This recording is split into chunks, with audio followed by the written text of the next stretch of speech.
రామాంజల్ గారు ఇది అందరూ అంగీకరించాల్సినటువంటి సత్యమే అధ్యక్ష. ఎందుకంటే 2019-24 మధ్య వైసీపీ ప్రభుత్వం యొక్క నిర్లక్ష్య ధోరణి వల్ల పంచాయతీ వ్యవస్థలో చీకటి కోణాన్ని చూశాం. అయితే అధ్యక్ష, ఈ సందర్భంగా గతాన్ని మనం నెమరు వేసుకుంటూ మరొక విషయాన్ని కూడా చూడాల్సినటువంటి అంశం ఉంది. 2014లో రాష్ట్రం విడిపోయిన తర్వాత తమరు మంత్రిగా ఉన్నారు అధ్యక్ష. సబ్జెక్ట్ ఇంకా బిజినెస్ చాలా ఉంది, సింపుల్ గా మాట్లాడండి సార్. 2014-19 మధ్య తమరు కూడా పంచాయతీరాజ్ మంత్రిగా ఉన్నారు, నేను కమిషనర్గా పనిచేశాం. 22 డిపార్ట్మెంట్లతో కన్వర్జెన్స్ చేసి మురిగిపోతున్నటువంటి నిధులు కూడా ఆనాటి ముఖ్యమంత్రి చంద్రబాబు నాయుడు గారు తెప్పించి పంచాయతీలకు ఒక స్వర్ణయుగాన్ని చూపించడం జరిగింది.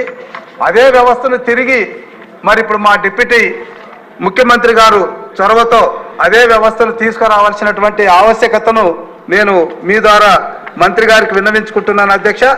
మరొక విషయం ఏంటంటే, నిధులు ఎలాగో మురిగిపోయినటువంటి సందర్భం చూశాం. అయితే తెలుగుదేశం ప్రభుత్వంలో ఈ తోపుడు అంటే చెత్తలాగేటటువంటి కార్మికులకి ఇచ్చినటువంటి 7,500 పవర్ ఆటోల్ని మరి కనీసం వాళ్ళకి ఇవ్వకోకుండా ఎక్కడో గోడౌన్లో దాచినటువంటి వైనం మీద కూడా విచారణ జరిపించాల్సినటువంటి అవసరం ఉంది.